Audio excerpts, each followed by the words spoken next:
go along with what Chris said. Before going to Iraq, we go to a place where you brush up on, it's called combat skills training.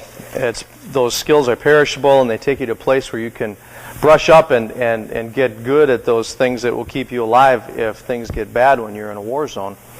And we were down in Texas, and now I'm from Minnesota, and so a day like this in Texas is pretty rare. Cold in Texas is pretty comfortable to a guy like me who's used to the cold, but most of these folks are from California. So they were coming out of their hooch in the morning and shivering. And, I'm trying to be upbeat about it because, after all, I am from Minnesota, and this is Texas in the middle of winter. It's pretty good.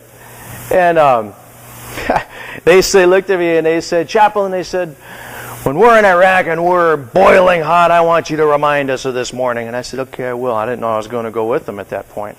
Well, lo and behold, I went with them.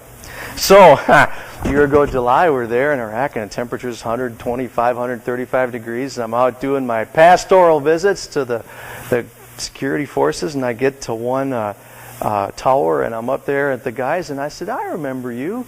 And the tower is just baking. And I said, do you remember? And he looked at me and said, shut up, sir. I like that. We're called today to remember, to be able to recognize Christ when He comes. We started the conversation last week, and we're going to continue it this week. We're going to talk about getting our house in order. And I have to say that if you heard the Gospel of Matthew today, where the Gospel writer writes, says, even now the axe is lying at the root of the trees. Every tree, therefore, that does not bear good fruit is cut down and thrown into the fire. Someday Jesus is going to come and He's going to say, you've been warned. I think a lot of us are going to look at Him and we're going to say, Lord, what do you mean?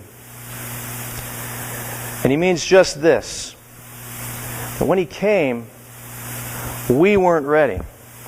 The life that we lived leading up to that coming, the work that had come out of our time and our resources and our energy, our hands, really doesn't amount to anything. Because there was nothing in here to base it on.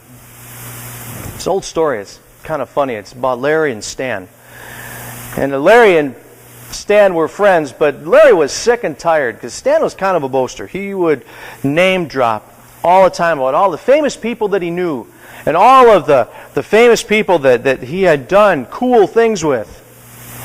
So one day, Larry, he's sick and tired as he couldn't take it anymore. He told Stan, if you're so famous and you know so many important people, I want you to go pick up the phone right now, phone the White House, and get President Obama on the line.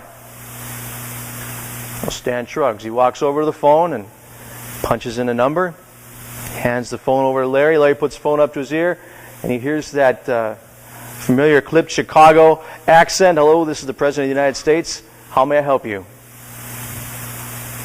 Larry was convinced that it was either an accident or that his buddy Stan was putting him on. And he said, well, that was impressive.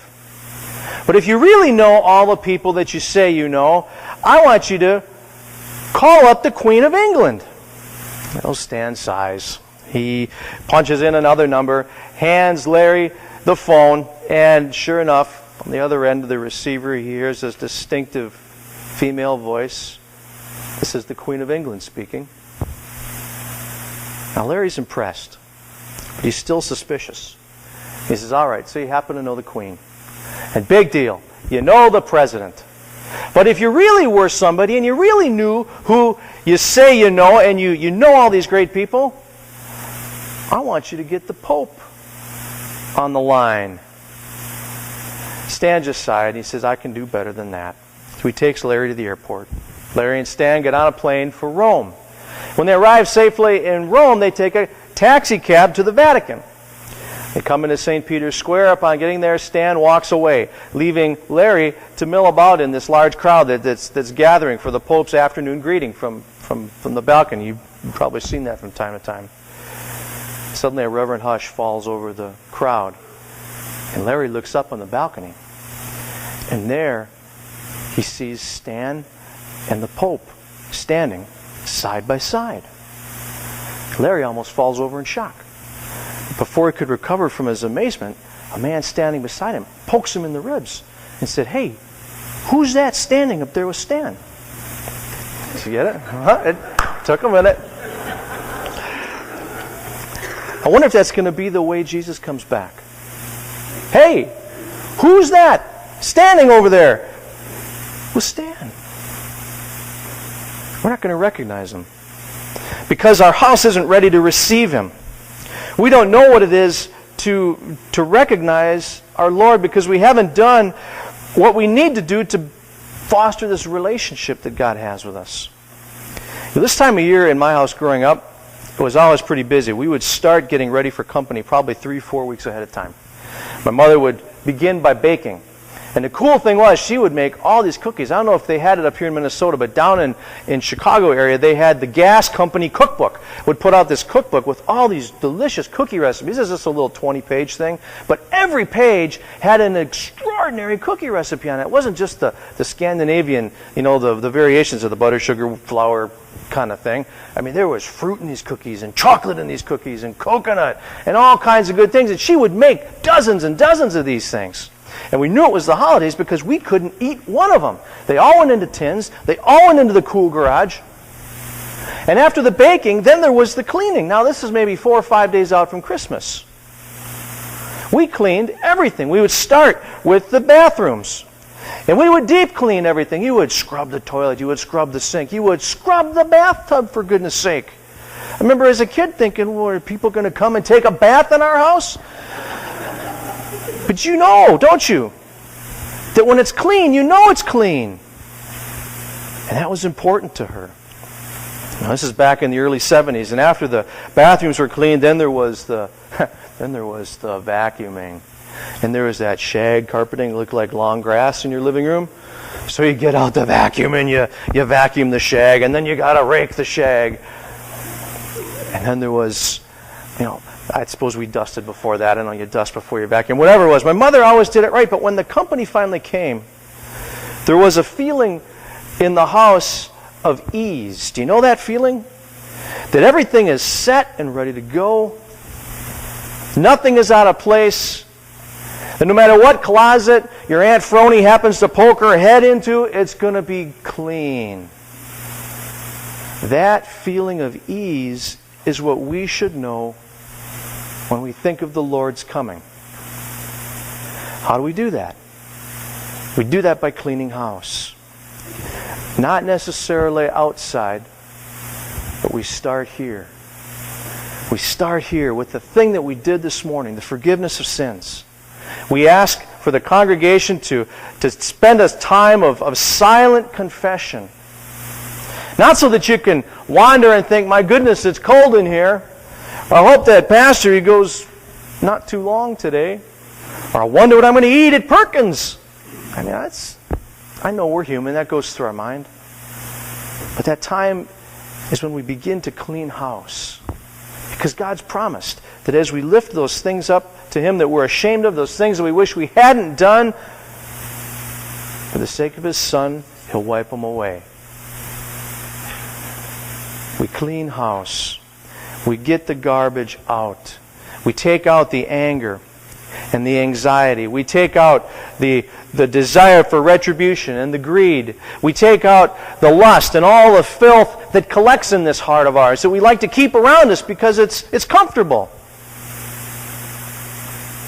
We take it out and we make the place ready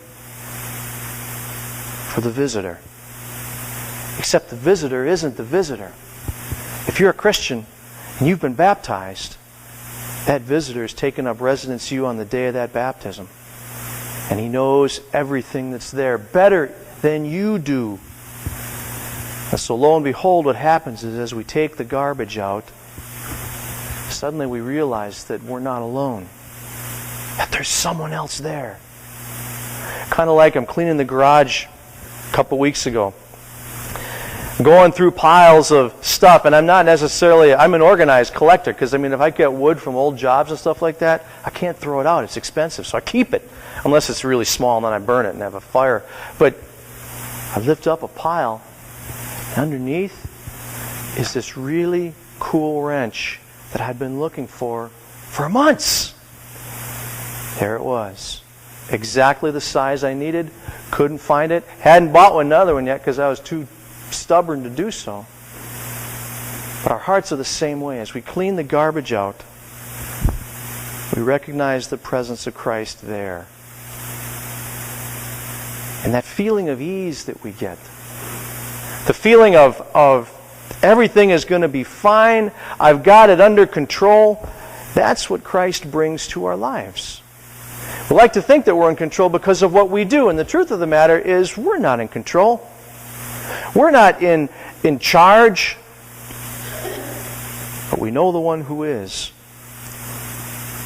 And not only has He promised to come again and to meet us someday, but He's also promised to walk with us along the way. So this Advent, for you and for me, as we take this next step on this journey and waiting for the Lord to come, I want you to hear the words of Matthew again. Even now the axe is lying at the root of the trees. Every tree, therefore, that does not bear good fruit is cut down and thrown into the fire. Brothers and sisters, don't let that be you. Don't let it be me, dear Lord. Begin today to clean house and to make ready for the King that's coming. Continue the conversation next week.